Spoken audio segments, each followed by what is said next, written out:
All right, we are sitting down today. I've been doing one-on-ones for a while, and it's actually been quite some time. And Brandon has it's actually been a long time for him since he last sat down with a camera and somebody giving him some, a little bit of uncovering of behind the scenes. So I get this a lot. It's like, why? Who is behind you, or how are you? Is someone following you all day long? And today we've decided that we're just going to talk a little bit about what content is like and filming and how we kind of interact together. We don't have anything scripted and we don't even know where this is going to go, but we figured, you know what, why not just, we're in a cool spot in Palm Springs and figured, you know what, let's just sit down and wrap out. So, Brandon, your first time talking in a long time. Do you have anything that you want to say to the camera?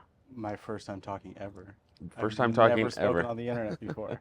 Um, no, thank you for having me. Okay. And we are bringing back the one-to-one. So I think the premise of this is a little bit getting behind how we work together. You obviously have a very structured mind, and I'm the complete opposite in a way. So Yeah. getting into how those two connect and how we found the balance and working together and why it works. Yeah, so this is less of a me interviewing you, but more of a back and forth because I Hmm. think the way that we work together is we are different, but I think we're working in large part towards the same thing, which is creating product and content that we're both proud of and that I don't know if hopefully people find interesting and it's true. It's true to what is reality, I guess, in large part. So let's just start there. Like, what over the last several years, what are some of the things that you've learned in working with me that have been maybe something that you thought or something that surprised you? So my background initially was in entertainment. That's what the industry I was working in, and that is not very structured. And then when we connected to start working together, I was kind of in that transitional period of kind of identifying who that next ideal persona was. Okay. And it ended up being an executive, right? Someone that is the complete opposite, that is super structured. So you're Um, saying I'm not an entertainer? Debatable. Yeah, I would agree. No, but I think there's a lot of things that I learned as far as the structure side of it goes. Um, and obviously, you've built a great company and kind of taking away little bits and pieces from there. And obviously, there has been challenges on making it mesh together. Yeah. Um, but it's all been for the better how we're working now compared to the entertainment world. Okay, so I'll tell a quick story. I don't know Okay. if I've ever even told this, but when we first started working together, Yeah. as you talk about previously working with entertainers and that genre, coming in and working with me, in the very, very beginning, this must have been within the first week, we were trying to put content together. I remember being in my office and you were moving stuff around and then you were like, okay, put your hand here, put your screen here, and then I want you to say this. No, no, no, look like this. And it was so unfamiliar and uncomfortable to me. And so I was Yeah. trying to do it because I was so new to being in front of the camera.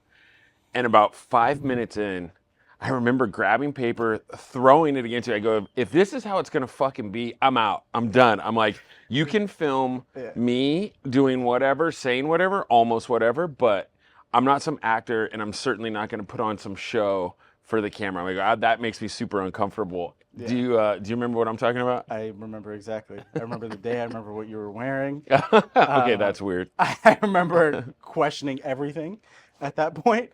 But Yeah, no, I think that was the defining moment between what our initial plan was. And then I remember I just asked you for your calendar, and then we built around that.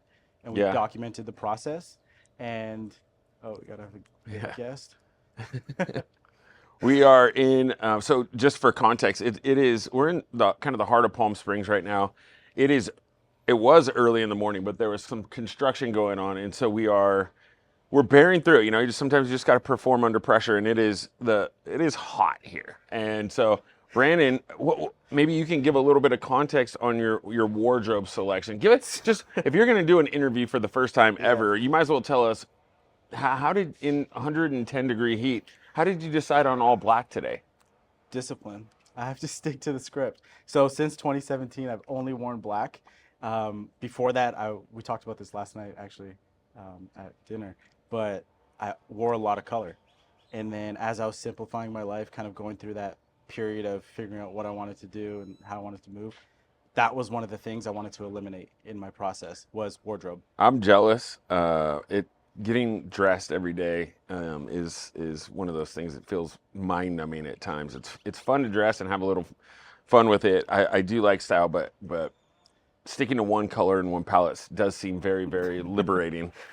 All right, so So let's. We're not going to be here for very long. We'll probably no, continue into and chop this up into several different sections because I think there's a lot to cover. But let's have some fun with this. What is one thing that you've never told me, but you think about more frequently than I would know? Like in regards to the whole experience of content as it relates to documenting me or my life. that's a good question. Um, Or is there I one don't thing know that if I. surprised you, or one thing that has been more shocking than? I think surprising was how willing you are with it all. Um, my friends and family always joke that I connected with someone that was crazy enough to do the things I think about, from jumping in a pool with your suit on, just a lot of the different creative campaigns. I think you're really willing, and that's was the most surprising for me.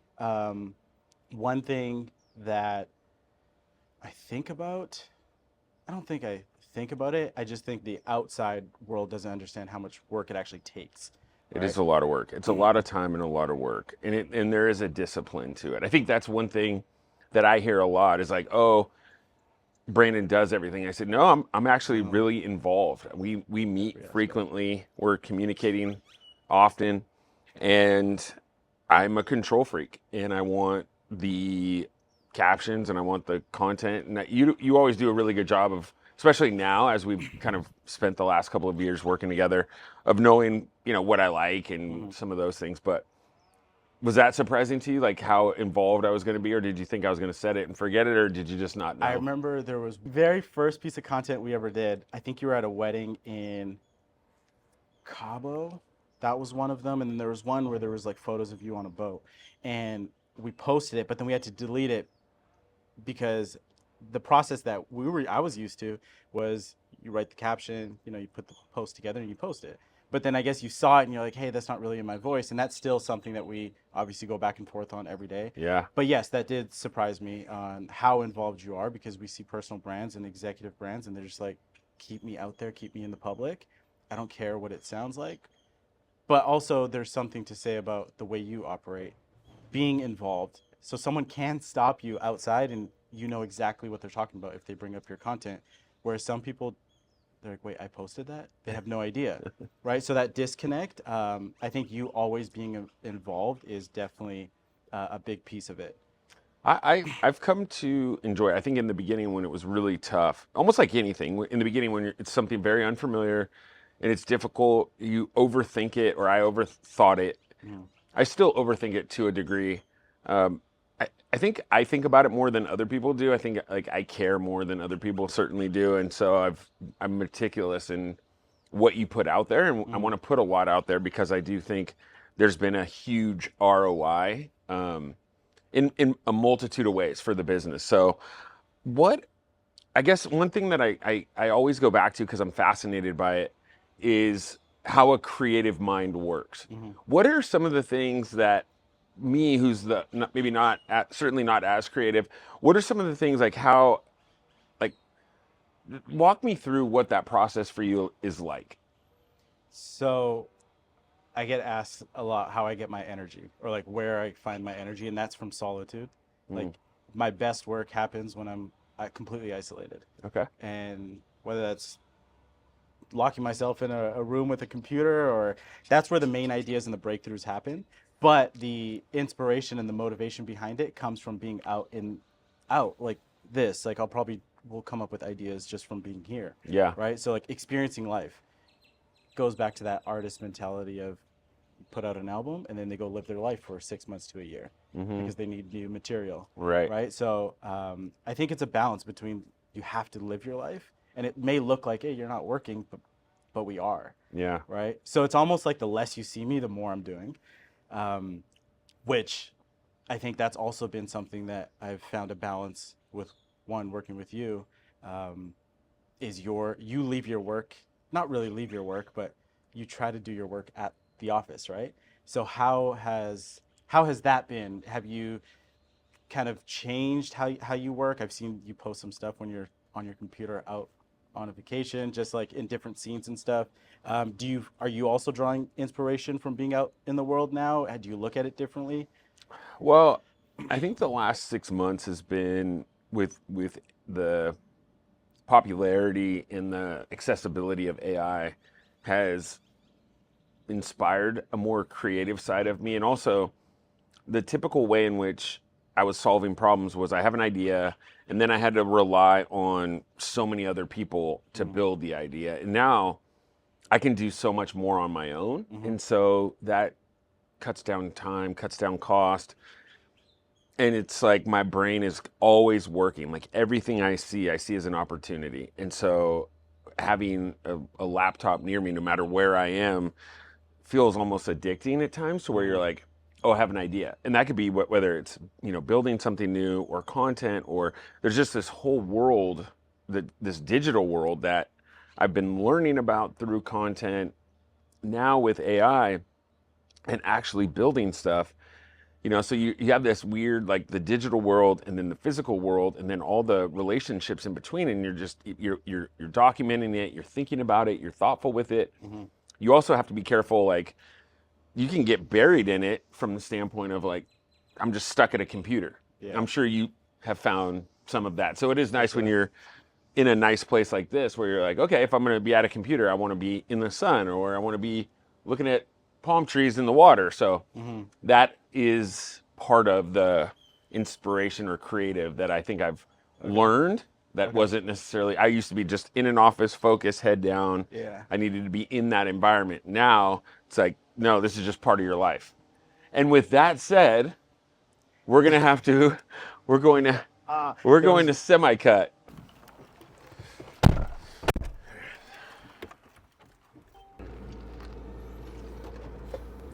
All right, we ready here? I think so. We're back. We doubling down on some of this content and figure why not drive and talk, figure out how to record it, and so these are the Escrow Car Chronicles, I guess. And so season 2 of this sit down, we transitioned from 114 degrees in Palm Springs to LA, where everybody's pretty. So today we wanted to talk about a couple of things. We're kind of moving this content along. Where do you want to begin? We were talking about the ROI on social, and where you were 2 years ago versus where you are now and how you think about it. And obviously you're pretty committed. We're in the car and we have a camera mounted I like to say it's efficient, committed and efficient. Yeah. and stacking appointments and meetings. When I think everyone thinks that you're doing all of the creative, and while that may have been true in the beginning, I like to participate in the creative because one, I believe it's a skill you have to exercise, and as the more that you think what's possible and outside of maybe the smaller box that I originally thought I was kind of living in as it related to content, pushing those boundaries and thinking about being unique goes with everything brand-wise. So, there's a level of content that's the creative, there's a level that's strategic, and then there's, I guess, different areas. Do you find that there's other areas maybe that I'm not touching on that you find to be valuable outside of those two? I don't think so. I think a big one that we didn't expect at the beginning was the connection to internal team, as well as something that compounded over time was recruiting. I think once you cast a wide enough net, the recruiting opportunities, and I think there was one this morning that brought up your social. How has that changed and how has it shifted? When did you first see the shift internally and staying connected across, all your companies and branches? And Yeah, it's a really good question. I think well, I know originally I knew it was important. I didn't know what direction it necessarily would take. And as my content in particular has grown, just in the cadence and the frequency and hopefully the quality, I think it's taken multiple different, like I've gotten new business opportunities, I've gotten new clients, definitely new relationships. I feel like I've connected more with our internal team. Being spread in multiple offices with over 120 team members creates challenges as far as just everybody staying abreast as to what's going on with the company, what we're up to, and different opportunities and things, just how we're thinking about things in all kinds of different ways that social can help connect. So not just internal, not external, but I just have seen other, like the example today, recruiting. I'm in LA, sitting down with a recruit at 8 o'clock this morning, and one of the things that she had mentioned was, I follow you on social media and I was really excited to sit down and meet you. And this is in LA. We've only been in LA for a handful of months. And so that level of reach is pretty powerful. And so sitting down with someone, and they know, at least a little bit about you, was a huge advantage. It cut off, 20 minutes of, get to know you talk, and was pretty flattering. It was awesome. So the meeting went really, really well, and I think it was teed up from years of engagement. And that you were essentially over the last couple of years warming up some of these leads. When you didn't even you don't even know it. Right. Exactly. So there's this blind work that you have to maintain and continue when you don't, like, for a long time, months, if not longer, it was doing stuff without getting results, but you're just like, okay, I know. It's like working out where you're like, gosh, I'm hitting the gym, I'm just not seeing the results that you expect. And then one day there's just an unlock or a deal or an opportunity that comes about. You're like, whoa, I get it. And so that's where I guess the roller coaster has taken me, and it is a lot of work. But I guess one of the things I think for right now is, with how fast technology is moving, the reach and the distribution of reach becomes more and more powerful, more and more important. A lot of people have tools, a lot of people have tech, but getting others to use those or influence those or be part of what you're building or doing, I think is just as important as anything that you're building. Before we jump into the next topic, I will say one of the first things that came up after you started building a personal brand and posting online was from our internal team. I would say within the first 60 to 90 days, I was approached by a couple team members, and they mentioned that they felt like you were their friend in that span, right? They felt more connected to you. They knew you on more of a personal level. Because there's a good amount of your content that has humor underlying, so I think that was a big piece for them, where they felt like they could just come up to you and you were just one of their friends. Well, I honestly, I think that is part of who I am as, my human nature anyway.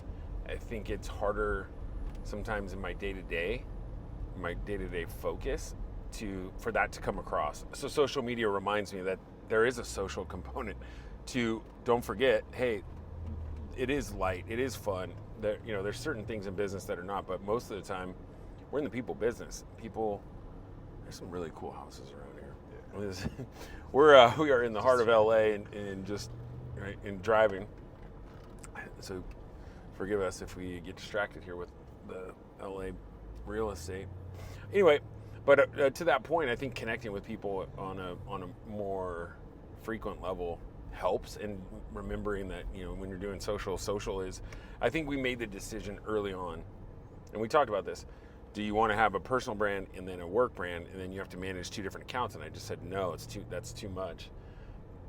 that's double the work, and no thanks. Just think about both. Let's just do one, and have part of your business is your personal, and part of your personal is your business.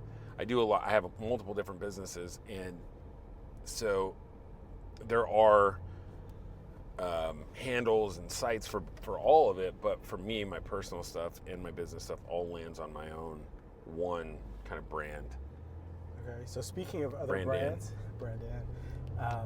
speaking of other brands, should we get into some AI and some of the products and how it's impacting what we're doing? I think my workflow has, the tools at least have changed drastically over the last couple of years.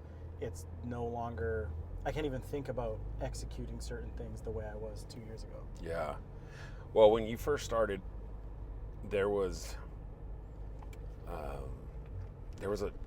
it took a certain amount of time to produce to the level of quality that you expect from yourself, and like you've set this standard, and now you're able to meet or exceed that standard in such a fraction of the time. I mean, for the most part, my content is limited to the time that I can put into it, not to necessarily to your creative or to your editing or to you being able to, find time to put it out. Like you're able to manage. It almost feels like you're managing a smorgasbord of like ideas and captions and creatives and editing and videos and pictures and then now with diving in a little bit deeper into more mid-funnel stuff with capture and leads come in. I mean, so what I ask you to do is probably the job of just you in particular. Our marketing team is not just you, but just your job. It's probably the responsibility of 5 people,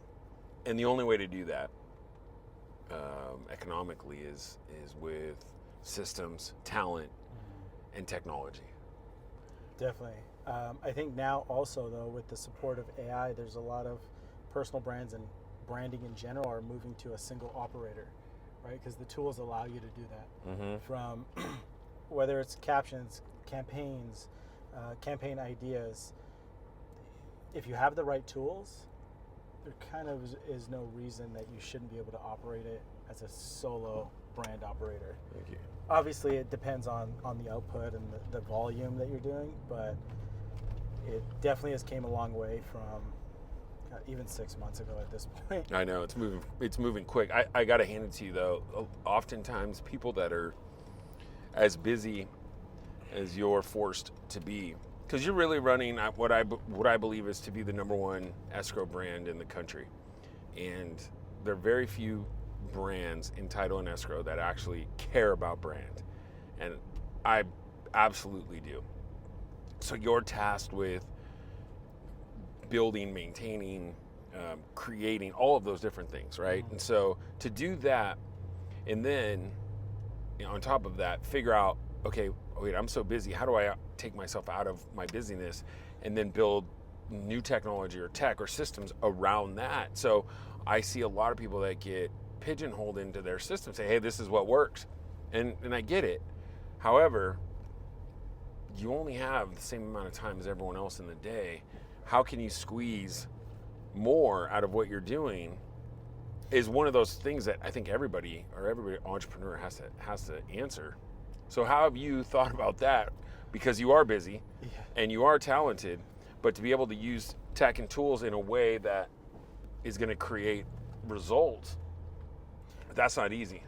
I think being open to it, being open to new ways of executing. Like you said, some people are just married to one way. I'm fine if the way I did it in the morning is not the way that we're going to do it in the evening, because everything is moving so fast. All the tech is moving quick. So that is one thing I'm constantly auditing, and any bottleneck, highlighting it and figuring out which tools can solve for that. Because it goes to the point of, we talked about this a couple weeks ago, you go from working in your business to working on, and vice versa, so finding that balance and kind of removing yourself from some of the tasks that may not have the biggest ROI for you as the founder. So how are, I guess, speaking to that point, how are you doing that in escrow? Mhm. And how are you? I see you working on a lot of AI projects. I do have a lot of projects. I am finding personal time that I would typically use in my personal to carve out like start, stop, like exploration. So they call that sandboxing, where you're kind of playing around and trying to figure out, is this a real opportunity? And then building and iterating and asking questions. To go back to one of the points that you made, I think very, very deeply and strongly for this is that people with curiosity, hard work and curiosity, is such a good combo. And with the age of AI, having both of those gives you a unique advantage. Curious enough to continue to ask questions to not just the real world human, but also to the computers, and finding where those opportunities lie, and then building it and not getting so stuck on you being right. That age-old question of, would you rather be right or would you rather be happy? I am 100% on the side of happy. I make no qualms about it. I don't give a shit if I'm right. I just want to get to happy. And happy usually comes from the results. Results comes from whether you're right or wrong, who gives a shit? Like, let's just get there. And I like people that have that mentality. So I try to also have that mentality as well. AI is such a loaded topic and question. Yeah. Why don't we take that and kick that to the next stage? As our jumping off point will be like, what are we building and what are we doing? But let's do that in San Diego. What do you think? That works. There we go. To be continued.